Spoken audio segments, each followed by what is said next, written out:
ಹಬ್ಬ ಮುಗೀತು. ಆದ್ರೆ ನಮ್ಮಪ್ಪನ ಹಬ್ಬ ಮುಗಿಲ್ಲ ಇನ್ನು. ಈಗೂ ಕಾಜಿ ಮಾಡ್ತೀವ, ಇದೇ ಒಂದ್ ಕೈ ಜೋಟ್ ಬಿಟ್ಟಿಕ್ಯ. ಏನ್ ಮಾಡೋದು? ನಮ್ ಹಣೆ ಬರ ಹಂಗೆ. ಇಂಥ ಹಬ್ಬ ಇದ್ಮೇಲೆ ಮತ್ತೇನ್ ಮಾಡಾಗದು? ಹುಡುಕ ಎಲ್ಲ ದೊಡ್ಡಪ್ಪ ಬೇವರ್ತಿ ಇಟ್ಟವ. ಏನ್ ಸಾಹಿತ್ಯ, ಎಲ್ಲಿ ನೀನು ಎಲ್ಲಿ ಎತ್ತಿ ಬತ್ತಿ ನೀನು? ಅದು ಮತ್ತೆ ಯಾವ್ದಾರು ಕಾಜಿ ಗಾನ ದಿಸ ಒಟ್ಟು ಗೂಡ್ಸ್ ಬಂದಿದೆ. ಒಂದು ಗಾನದಲ್ಲ, ಎಲ್ಲಿ ಸತ್ಯ ಎಲ್ಲಿ ಎತ್ತಿ ಬತ್ತೇವ ಯಾರಿಗೆ ಗೊತ್ತ? ಬಂದ ಬಂದ ಬಂದ ಓ ಏ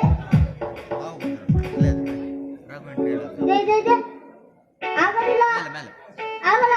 ಗಾಡಿ ಎತ್ತಿನ ಗಾಡಿ ಬತ್ತಿ ಬಿಟ್ಟಿದ್ಯಾ?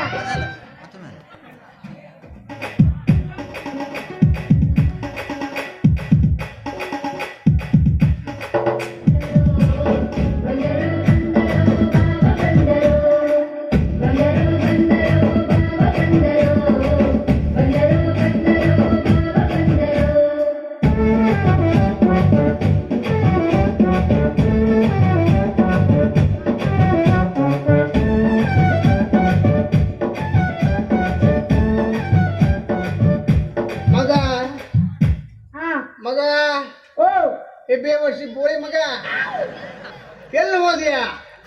ನಿಂಗೆ ಹಿಡ್ಕ ಇದ್ದಾನೆ ನಾನು. ಕಾಣುವುದಿಲ್ಲಲ್ಲ ಹುಡ್ಕ ಬರೋದಿಲ್ಲ. ನಂಗೆ ನಿಲ್ಲಕ್ಕಾಗಲ್ಲ. ಇದ್ಯಾ ಇದ್ಯಾ ಆಳ್ಬಿಟ್ಟು ಯಾಕೆ ಸಾಹಿತ್ಯ ಮರ ಕುಡ್ಕೊಡೆ. ನಾನು ಹುಚ್ಚಿ ಕುಡಿಯೋ ಕೋಡೆ ಅಪ್ಪ. ಅಯ್ಯಯ್ಯ ಕಾಳಜಿ ಮಾಡೋದು ನೀನು. ಮಗ ಅಪ್ಪಗೇನು ಕುಡಿಸಿದ್ಯಾ? ಯಾರು ಕುಡಿದ್ರು? ಏನೋ ಕುಡಿ ಅಂದೆ ಅಲ್ಲ, ಕುಡ್ದದೆಲ್ಲ ಇಳಿದೋಯ್ತು ಮಗ. ಇಳಿದು ಹೋಗ್ಬೇಕು, ಹೇಳಿ ಹೇಳುದು ಅಂದಂಗೆ ಎಲ್ಲರೂ ಆರಾಮ? ಹೆಗಡೆ ಹಬ್ಬಕ್ಕೆ ನಂದೇ ಕಾಜಿ ಅಂಗಡಿ ಆಗಿತ್ತು, ಎಲ್ಲರೂ ತಿಂದಿದ್ದೀರಲ್ಲ ಮಗ. ಅಪ್ಪನ ಬಗ್ಗೆ ಎಲ್ಲ ಒಳ್ಳೆ ಮಾತು ಹೇಳಿದ್ಯಲ್ಲ. ಇವ್ರ ಸತ್ರ ಅದು ಫಸ್ಟ್ ಹೇಳಿರಿ.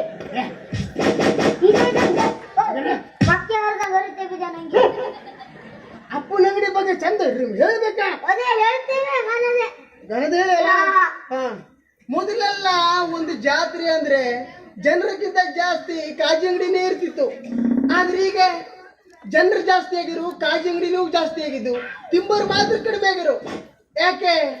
ಎಲ್ಲರಿಗೂ ಶುಗರ್ ಬಂದ್ಕಂಡೆ ಕಾಜಿ ಬೇಡ, ಜಿಲೇಬಿ ಬೇಡ. ಅದರಲ್ಲೂ ಮೊದಲು ನನ್ನ ಕೆಲಸ ಇದೆಲ್ಲ ಆಗಿತ್ತು. ನನ್ನ ಕೆಲಸ ಯಾವುದು? ಕಂಡಕ್ಟರ್ ಕೆಲಸ.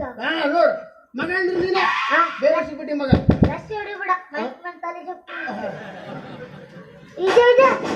ಮುರಿತು ಅಪ್ಪಿದಿನ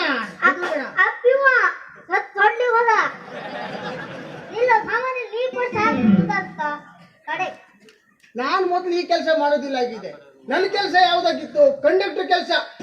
ಕಂಡಕ್ಟರ್ ಕೆಲಸ ಅಂದ್ರೆ ಹೆಂಗೆ?